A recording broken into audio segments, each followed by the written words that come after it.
bagaimana peranan keluarga. Kadang-kadang kalau yang kita temui ya di 2 kasus terakhir, peranan keluarga justru sepertinya tidak peduli, cenderung membiarkan gitu. Ya udah, yang penting lu napas, lu hidup, lu bisa makan gitu. Nah, akibatnya kan kita yang orang bukan keluarga merasa kasihan gitu ya.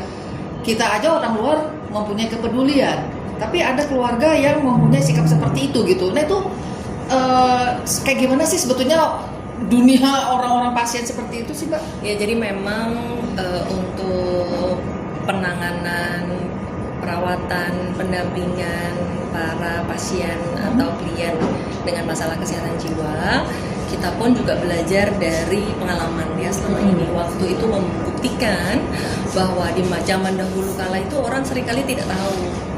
Ada orang yang mungkin mengaku bisa terbang atau bisa melakukan hal-hal yang di luar nalar barangkali, padahal sebenarnya mungkin dia adalah pasien gitu, ya kan? Yeah. Nah, ketika dia mengamuk dan lain sebagainya, biasanya solusinya mungkin langsung di rantai atau dulu bahasanya dipasung, betul. Tapi Dipasung. kita sudah kenal, kita sudah tahu bahwa Indonesia bebas pasung ya, jadi tidak boleh ada pasung lagi. Nah, metode pengobatan, penanganan, perawatan yang melibatkan pasung atau mungkin kalau zaman dulu ingat kalau ini yang pakai straight jacket gitu ya. Straight jacket mungkin masih bisa dilakukan, itu pun juga harus ada prosedur yang sangat kuat dan ada alasannya bahwa mungkin takut si orang ini melukai diri sendiri misalnya. Jadi memang harus dipakaikan itu. Tetapi prosedurnya juga panjang, tidak mudah. Nah, yang jelas dari zaman dulu kala itu proses pengobatan itu gelap, dirantai, dipukul, ditenggelamin gitu ya. Nah, tapi ya tentu sekarang dengan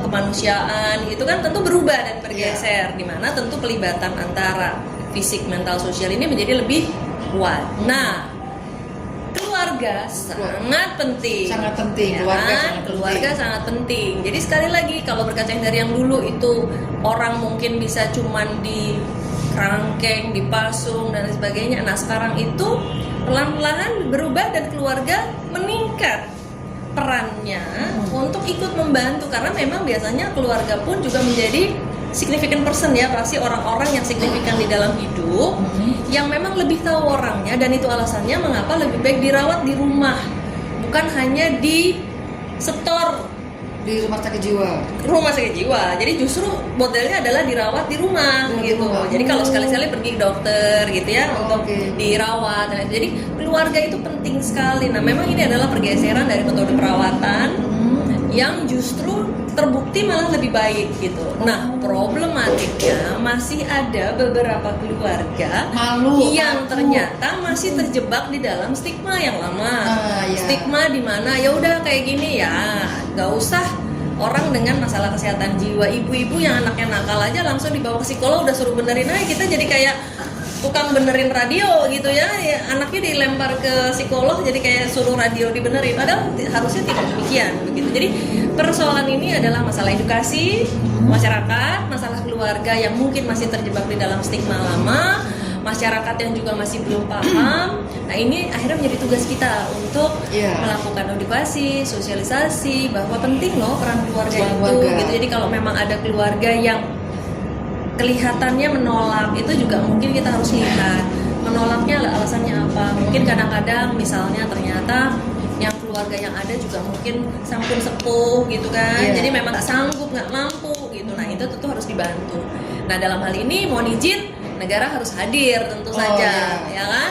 Negara harus hadir menyediakan fasilitas, layanan dan akses kesehatan dan kesehatan mental bagi masyarakat Indonesia. Itu caranya gimana itu? Kalau supaya negara bisa hadir untuk orang-orang yang ditelantarkan atau terlantar tapi dia harus tolong gitu? Nah, harus ada fasilitas-fasilitasnya. Jadi misalnya kayak emang ada kita dinas sosial kan ada yang buat anak-anak, buat lansia, itu kan ada sebenarnya. Dalam hal ini sekarang sudah ada sebenarnya fasilitasnya. Cuman mungkin standarnya perlu ditingkatkan, jumlahnya mungkin harus ditingkatkan. Kemudian akses pengobatannya juga mesti ditambah, karena orang lansia itu, apalagi orang lansia dengan masalah kesehatan mental, tentu akan lebih banyak lagi kebutuhannya gitu ya kan. Jadi terutama sekali lagi bahwa kalau misalnya memang masyarakat ada yang juga tertarik, nah sekarang bisa juga melibatkan lembaga swadaya masyarakat yang mau ikut membantu, karena sekali lagi ini masalah kita bersama. Bagaimana kita, sebagaimana juga negara-negara di dunia lainnya, adalah memastikan bahwa usia hidup kita lebih panjang, usia sehat kita juga lebih panjang. Betul. Sampai kita selesai dalam hidup ini, tentu kesehatan fisik, mental, sosial, dan spiritual kita bisa terjaga. Kemarin ada satu peristiwa yang mungkin teman-teman sempat membaca dan mendengar ya. Mungkin kejadiannya bulan lalu, jadi ada mahasiswi yang mau diwisuda, tetapi karena persoalan orang tua yang divorce dan tidak mau hadir di acara wisuda dia akhirnya terjun dari apartemen dan meninggal dunia. Itu kan kita yang membaca sebagai orang tua perasaan seperti gimana gitu ya, betapa tertekan dan goncang gitu jiwa anak ini gitu. Jadi memang kalau boleh kita turut berhati-hati gitu ya kepada orang tua dan anak dan orang tua. Gejala-gejala anak yang mungkin dia tuh tertekan tapi dia nggak bisa sampaikan, atau level kemampuan dia di dalam menghandle depresinya itu kayak bagaimana. Nah orang tua kan gimana gitu kan ukur ini anak gua depresi apa tiba-tiba dia loncat dari apartemen gitu, yang kejadian kayak kemarin. Dan dia itu miris banget gitu. Itu semakin membuktikan bahwa masalah ketidaksehatan jiwa itu tidak hanya pada orang yang sudah usia saja, tapi bisa yang menengah, usia menengah, lalu kemudian mahasiswa, bahkan beberapa waktu yang lalu ada yang masih 10 tahun. 10 tahun? Ya, 10 tahun karena orang tuanya bercerai, lalu kemudian dia menggantung diri di dalam lemari. Mungkin masih ada yang ingat kasusnya gitu. Bisa dibayangkan, artinya masalah ini bukan hanya masalah orang dewasa saja gitu. Jadi banyak sekali yang tentu harus kita pertimbangkan, terutama diantaranya kayak tadi mungkin ada perceraian, ada konflik, belum lagi yang kita juga kalau mau kaitkan dengan SDG ya, bagaimana ternyata perkawinan dini, kemudian karena itu juga salah satu yang bertanggung jawab kenapa pernikahan itu bisa tidak berlangsung langgeng ya, karena mungkin ada masalah tidak kenal, pernikahan dini, lalu tidak siap menikah dan lain sebagainya. Ini adalah bagian dari masalah-masalah psikososial di Indonesia yang tentu perlu perhatian kita bersama. Ya betul ya teman-teman. Jadi mudah-mudahan apa yang tadi disampaikan Mbak Cassandra bisa menambah sedikit wawasan kita. Terus bagaimana kalau kita menghadapi situasi-situasi yang seperti itu, khususnya bagi kita para orang tua. Kemudian anak-anak yang mungkin menyaksikan gitu ya, betapa komunikasi dan hubungan yang sangat dekat, saling terbuka gitu di rumah itu sangat penting sekali. Dan kalau sudah lanjut usia, tolong jangan ditinggalkan, jangan dibiarkan orang tua kalian atau orang tua kita itu di dalam kesendiriannya dia mengisi hari-hari yang semakin bertambah gitu kan usianya dia seperti itu. Jangan sampai menimbulkan depresi yang lebih akut lagi di setiap rumah tangga gitu kan. Yang mudah-mudahan apa yang kita lakukan pada sore hari ini bisa bermanfaat, dan mungkin Mbak Cassandra bisa menyampaikan sedikit pesan gitu buat pemirsa semua. Ya, jadi dengan berbagai diskusi dan pembahasan yang sudah kita lakukan, semoga akan lebih banyak lagi insan masyarakat yang tergerak. Tidak hanya bunda-bunda milenial yang sangat luar biasa, senang sekali berkenalan dengan ibu-ibu sekalian, tetapi juga yang nantinya akan nonton konten-konten yang dihasilkan oleh teman-teman konten kreator, bahwa nanti pun jangan cuma nonton saja, tetapi gerakanlah hatinya, gerakanlah langkahnya, ringankan langkahnya untuk ikut membantu. Minimal kalau dengan prinsip psychological first aid adalah kita melihat di sekeliling kita, jangan cuek, jangan tidak peduli gitu ya. Mungkin ada sesuatu, kok ada yang aneh ya, kok dia nggak pernah keluar dari rumah, kenapa dia nggak mau bergaul ya sama kita gitu. Kita lihat, kemudian kita dengarkan apa nih kira-kira keluhannya. Mungkin anak-anak mungkin suka lempar-lempar apa kepada orang lain, biasanya kan model-model seperti itu. Nah, lalu yang berikutnya adalah link. Bagaimana caranya untuk menyambung. Dan saya pada hari ini dengan senang hati, itu pun kalau teman-teman para pembuat konten ini juga nanti berkenan mau minta nomor telepon saya kasih, cuman perlu bikin janji kok. Anda tinggal datang ke kantor saya, mau bikin konten apapun saya akan dukung.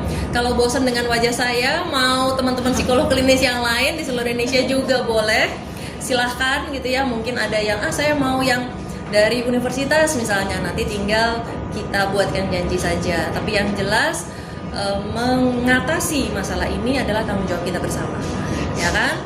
Dan kita berharap dengan secercah setetes usaha kita yang kita lakukan ini bisa bermanfaat, dan bagus lagi kalau memang kita bisa juga menggerakkan pemerintah terutama juga untuk bersama-sama nih mendapatkan dukungan kan, karena artinya kan pemerintah, masyarakat, komunitas, kita semua bersama-sama meningkatkan taraf hidup bangsa Indonesia, dan terutama juga mengatasi indeks ketidaksehatan jiwa Indonesia. Oke, jadi demikian ngobrol santai bersama Mbak Cassandra ya, psikolog